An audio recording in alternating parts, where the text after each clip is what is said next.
If you don't fail, you're not even trying. I love this quote because it frames failure as an indicator of effort. It means you're stepping out of your comfort zone, you're pushing your limits. And when you fail, you learn. You discover what doesn't work.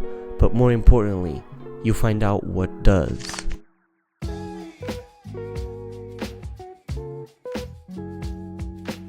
I've had tons of failures in my life. Every time it happens, it's like a wake-up call to reality. And the worst part about it is that you get humbled. It's the exact reason why most people don't like to fail. They don't like to take risks, because if they do, they know the probability of failure goes up, and their ego simply can't withstand it. It takes a very confident person to be able to withstand failure after failure and keep on pursuing whatever it is that they are pursuing. Michael Jordan missed over 9,000 shots in his career, and I think it was J.K. Rowling that faced multiple rejections before Harry Potter was published. The point is, in both cases, their failures didn't stop them from reaching their goal. Setbacks and second place finishes, they all have one thing in common.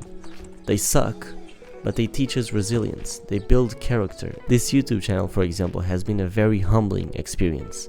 Every time I post a video and it doesn't do as well as I thought it would, it's a failure. It eats away at my ego.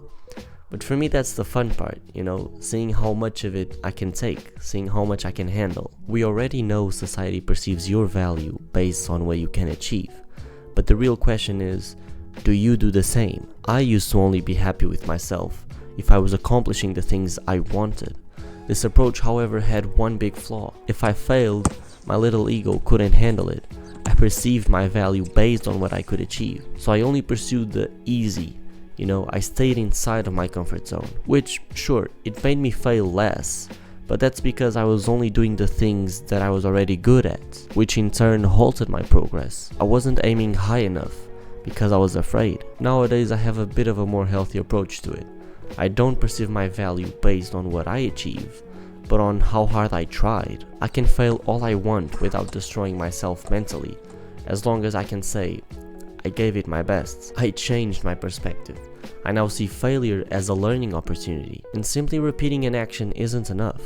True learning happens when I take the time to reflect on my experiences. Just like athletes watch game footage to identify their mistakes, if a video of mine underperforms, I go back and watch it. I analyze what went wrong and how I can improve.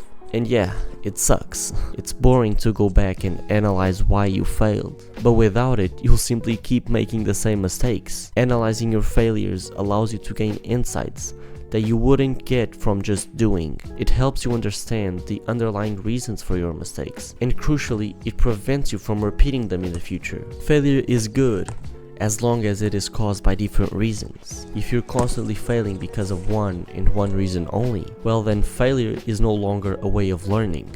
It's a habit. At the end of the day, it's an endurance battle. It's about how much we can take and keep moving forward without making our self-esteem go crazy. Every failure is a stepping stone. Learn from it and use it to fuel your journey.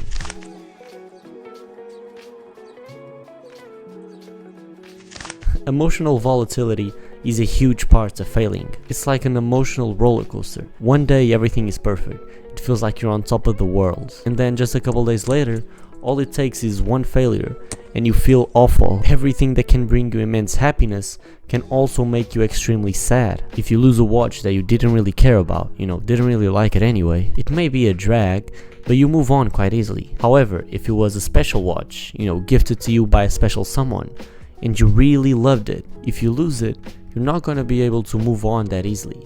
You're going to be quite sad. Every object, situation, or person, every one of them has an emotional energy towards you. In other words, certain people have a bigger role in your life than others. Some objects are more important to you than others. And the same thing applies to goals. The more importance you give to a certain goal, the bigger the impact it will cause on your emotions. If you accomplish it, great, you'll be extremely happy. But if you don't, the energy will turn into sadness. It's directly correlated to the importance of that thing. It has the potential to foster good and bad emotions. You can imagine it like a light switch, It can only be on and off. There's no in between. Choose wisely what you give importance to. It's like betting at the end of the day. If you get it right, that's amazing. But if you get it wrong, well,